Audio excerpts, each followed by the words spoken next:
Hello hello dear students. अभी हम कर रहे हैं 10th class R D Sharma math exercise 2.1 polynomials.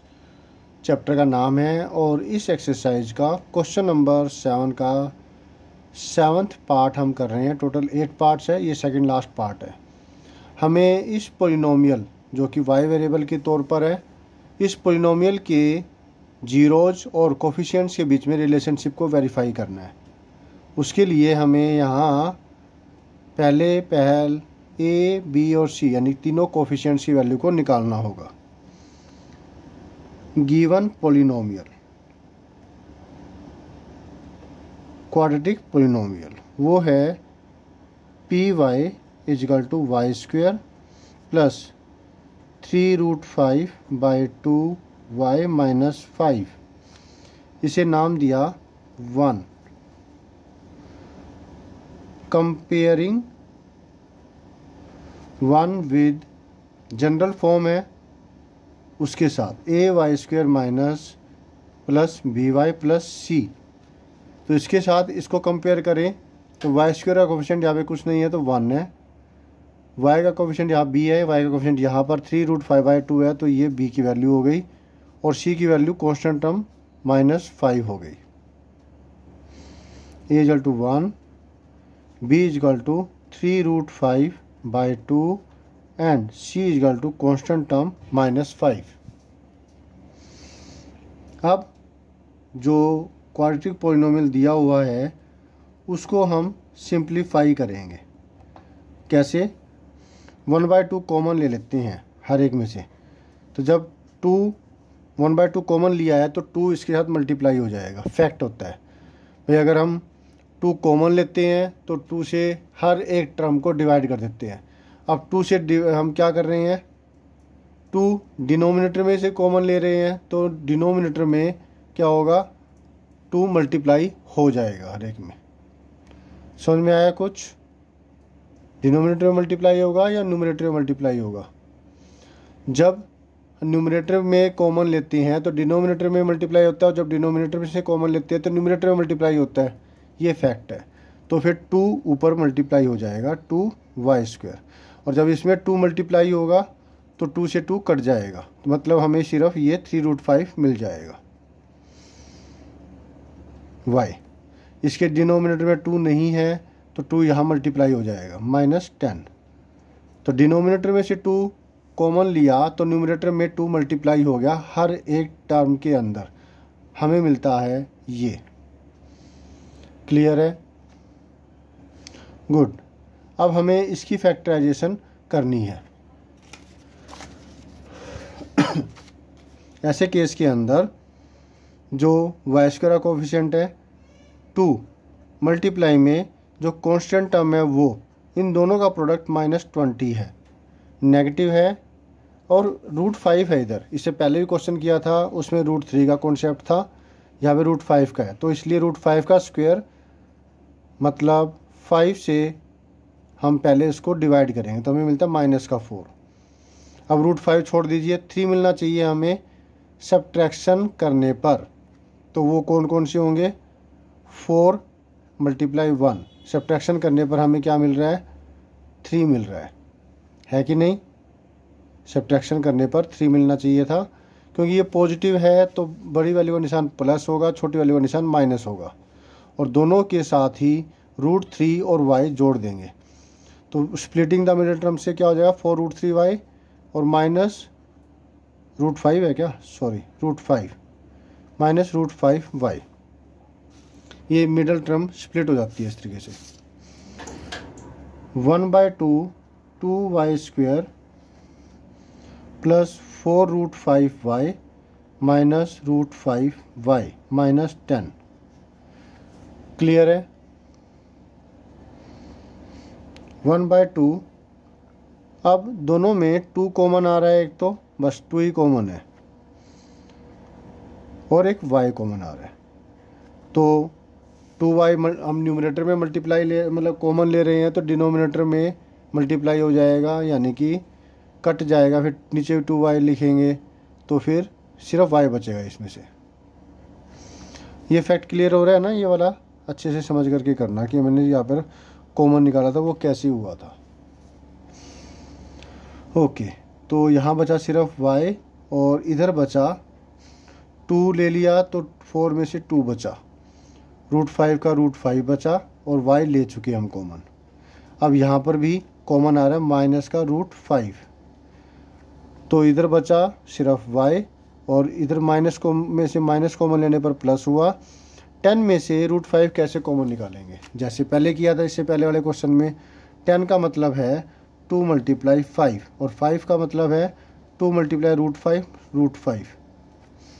ठीक है, तो √5 हमने कॉमन लिया ना तो √5 बच जाएगा। अरे √5 कॉमन लिया है तो ये 2√5 बच जाएगा। तो आगे ब्रैकेटों में दोनों में सेम चीज़, आगे इसको सिंप्लीफाई करेंगे तो 1/2 y प्लस 2√5 लिया कॉमन, चलो यही कर देते हैं, और इधर में से बचा सिर्फ 2y और इधर में से बचा माइनस का √5। अब जीरो के सामने पुट कर देंगे और y के 2 जीरोज हमें मिल जाएंगे। y प्लस 2√5 को जीरो के सामने पुट करने पर y इक्वल टू आता है ये उधर जाके माइनस का 2√5 और 2y माइनस √5 को जीरो के सामने पुट करने पर 2y इक्वल टू मिलता है माइनस √5 उधर जाके प्लस का हो गया और y की वैल्यू मिली √5/2। ये 2 जीरो हमें मिल गई। अब आ गया काम प्रोडक्ट ऑफ जीरोस निकालना।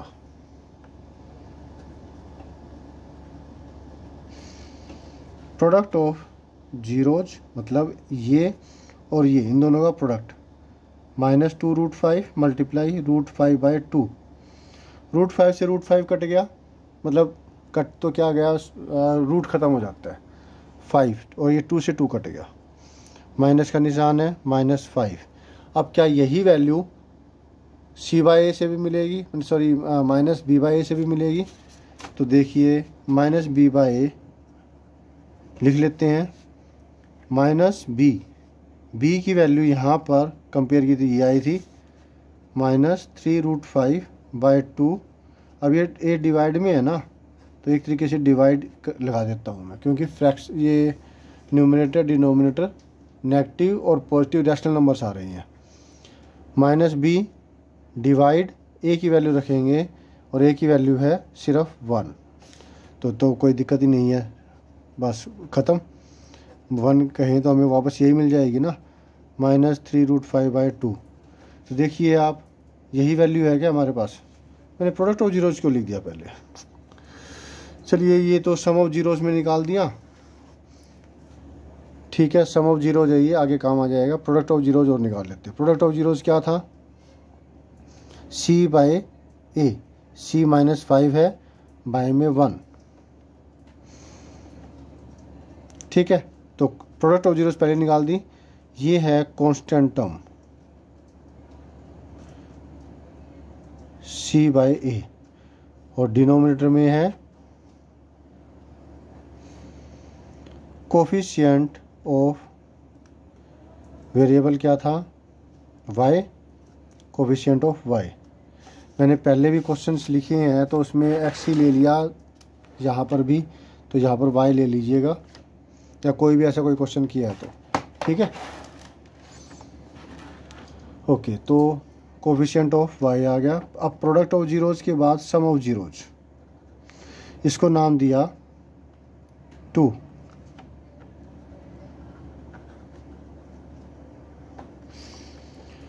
तो 2 - 2√5 प्लस √5/2। डिनोमिनेटर में यहाँ पर 1 है तो हमें 2 बनाना है, तो उसके लिए क्या करेंगे, ऊपर नीचे सेम नंबर से मल्टीप्लाई कर देंगे 2 से, तभी डिनोमिनेटर में 2 बन जाएगा। तो यहाँ बना -4√5 और ये प्लस √5, -4√5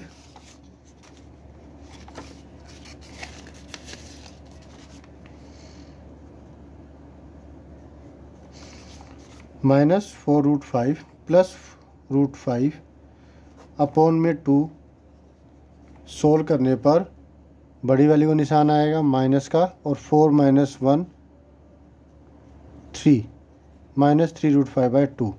अब ये आ भी रहा है क्या, हमने निकाला था ना, आ रहा था, ये देखो ये आ रहा है -b/a। फिर से देख लो, -b/a -b माइनस, और b की वैल्यू 3√5/2 है और a की वैल्यू 1 है, तो इसको जब सॉल्व करेंगे तो यही मिलेगा।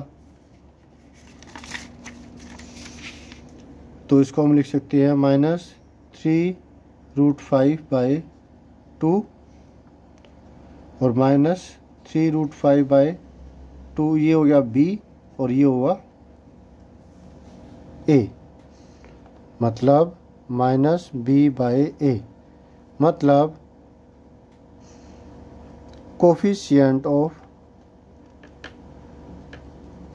y अपॉन में कोफिशिएंट, माइनस और लगेगा, कोफिशिएंट ऑफ y², इसको नाम दिया 3।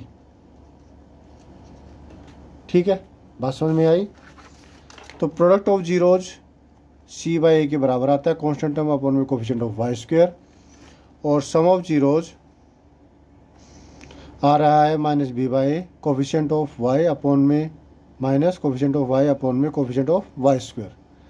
तो from 2 and 3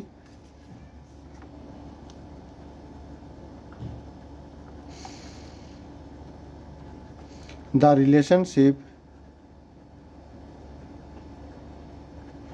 between the zeros and coefficients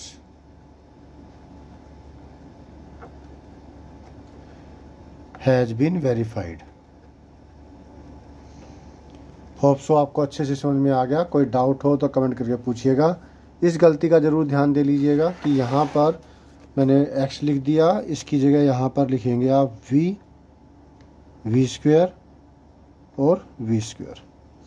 ठीक है, छोटी मोटी जो गलती हो जाती है उसका आप ध्यान देंगे और आप रिपीट नहीं करेंगे। होप सो आपको अच्छे से समझ में आ गया। फिर कोई डाउट हो तो कमेंट करके पूछेगा। मिलते हैं नेक्स्ट वीडियो में। Always have a great time. Bye. Screenshot ले लीजिएगा।